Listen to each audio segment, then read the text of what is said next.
Bonjour chers frères et sœurs, je vous salue, vous qui croyez dans le Seigneur Jésus-Christ. Je voudrais achever la série de vidéos qui concerne le feu divin, le souffle divin, l'eau vive. Aujourd'hui, je voudrais parler de la terre des vivants. Il y a un psaume dans lequel il est dit, un psaume de David qui est dit, je marcherai sur la terre des vivants en présence du Seigneur. Je marcherai sur la terre des vivants en présence du Seigneur. Qu'est-ce que la terre des vivants? S'il y a la terre des vivants, c'est que certainement il y a la terre des morts. Mais qu'est-ce que la terre? Et à quoi renvoie la terre dans la vie spirituelle? Vous savez que la terre produit des fruits. La terre produit des vivres. Et quand nous mangeons, tout ce que nous mangeons, tout ce que nous produisons, au plan matériel, vient de la terre. Vous voyez un avion, tout ce qui est à l'intérieur là, ça vient de la terre. L'acier, les plastiques, etc. Tout ce qui est dedans, ça vient de la terre. Vous-même en tant qu'être humain, nous-mêmes tous en tant qu'être humain, notre corps sont constitués des éléments de la terre. Oui. C'est pour ça que quelque part il est écrit, tu es poussière et tu retourneras poussière. Mais en fait, l'être humain est plus que poussière. Il est plus que terre. Ici, à la place de poussière, on aurait pu dire terre. Mais qu'est-ce que Jésus a dit de ses disciples? Il dit, vous êtes la lumière du monde. Là, on parle de lumière, on ne parle pas de terre. Évidemment, la terre produit aussi une certaine lumière parce qu'elle dégage la chaleur. Et qu'au centre de la terre, il y a un magma en fusion. Vous voyez? Mais notre corps est constitué de quoi? C'est constitué aussi des éléments de la terre. Quand nous mangeons les éléments de la terre. Dans notre corps, quand nous mangeons, il y a du fer, il y a du calcium, il y a du magnésium, etc. C'est pour ça que quelquefois, quelqu'un va à l'hôpital, il est malade, et puis on fait des analyses, on dit, ah ben, monsieur, vous manquez de calcium. Il n'y a pas assez de magnésium en vous. Il n'y a pas assez de fer en vous. Et alors, on fait quoi? On lui prescrit un traitement où il va prendre du fer, il va prendre du magnésium, il va prendre du calcium, des choses qui sont des éléments de la terre. Mais ici, n'oublions pas, le psalmiste a dit, je marcherai sur la terre des vivants en présence du Seigneur. Je vous ai dit que notre corps est constitué des éléments de la terre. Donc cela veut dire que notre corps lui-même là, c'est tiré de la terre. C'est pour ça que dans le livre de la Genèse, on dit quoi? Que Dieu a pris la terre ou l'argile, il a modelé, il a fait l'homme et puis il a mis son souffle en lui. Parce qu'effectivement, notre corps est constitué des éléments de la terre. Ouais, notre corps est vraiment constitué des éléments de la terre. Mais qu'est-ce que la terre des vivants? Si on parle de la terre des vivants, c'est qu'à contrario, il y a la terre des morts. Mais comment on peut être terre des vivants?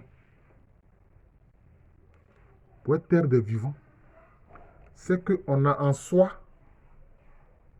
le Saint-Esprit qui fait de notre corps son temple et son sanctuaire.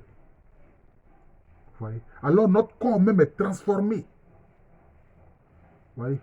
En ce moment, on peut dire que vraiment, on marche sur la terre des vivants. Vous voyez? C'est cela. C'est le Saint-Esprit qui est au-dedans de nous. Fait de nous des gens qui marchent sur la terre des vivants.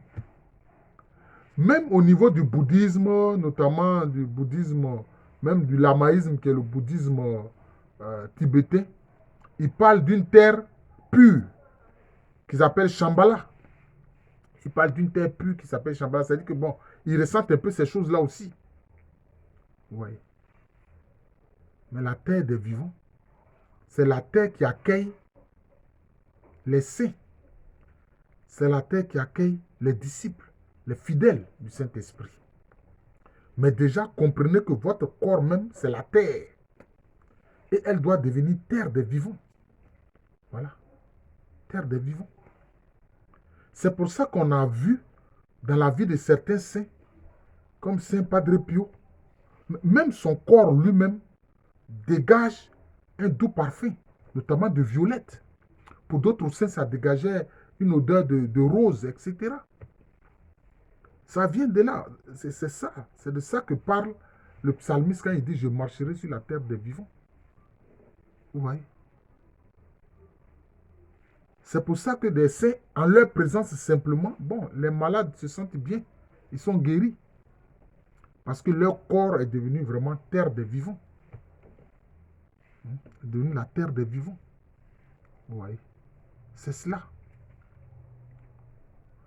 C'est pour ça que on a vu dans la géographie des saints, c'est-à-dire dans la vie des saints, il y a des saints qui sont morts. Leur corps n'a pas subi, n'ont pas fait, on n'a pas embaumé leur corps, etc. Mais leur corps comment je peux dire ça, est conservé intact. Leur corps est conservé intact. Ils n'ont pas été embaumés. On n'a pas mis en eux du formol, mais leur corps est conservé intact.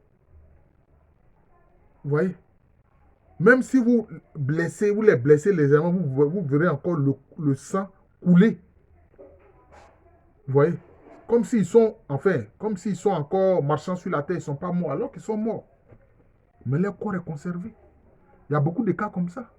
C'est le cas de Padre Pio, c'est le cas de Sainte Rita de Cassia, etc. Bon, je ne sais pas. Il semble aussi que c'est le cas de Sainte Thérèse de l'Enfant Jésus et de la Sainte Face. Bon, ça, je n'ai pas encore pu vérifier. Vous voyez? Donc, c'est ça. Alors, tu marches vraiment sur la terre des vivants. Ton corps même a été tellement transformé par le Saint-Esprit que ton corps est terre des vivants. C'est cette brève vidéo que je voudrais faire sur la question. Et c'est ça qui fait qu'on parle de la terre des vivants. La terre des vivants. Que le Saint-Esprit transforme même nos corps pour en faire la terre des vivants. Alors, même notre présence fera du bien à tous nos frères, les êtres humains. Cela va les guérir. On a vu l'ombre de Pierre guérissait les malades quand il passait simplement. Voilà, c'est comme ça. Alors, notre corps, puisque nous devons ressembler à notre maître, le Seigneur Jésus-Christ. Voilà. Quand les gens touchaient le Seigneur Jésus-Christ, une force sortait de lui pour les guérir, comme on l'a vu avec la femme qui saignait depuis 12 ans. Voilà. Si le Saint-Esprit transforme notre corps en terre des vivants, nous aussi, en notre présence, les malades seront guéris. Les gens se sentiront bien. C'est ça la terre des vivants. Je vous remercie. Je suis le frère Jean de l'amour de Jésus. C'est mon nom spirituel. Et à l'état civil, je suis le professeur Aloukwame René. Merci encore et bonne journée à tous.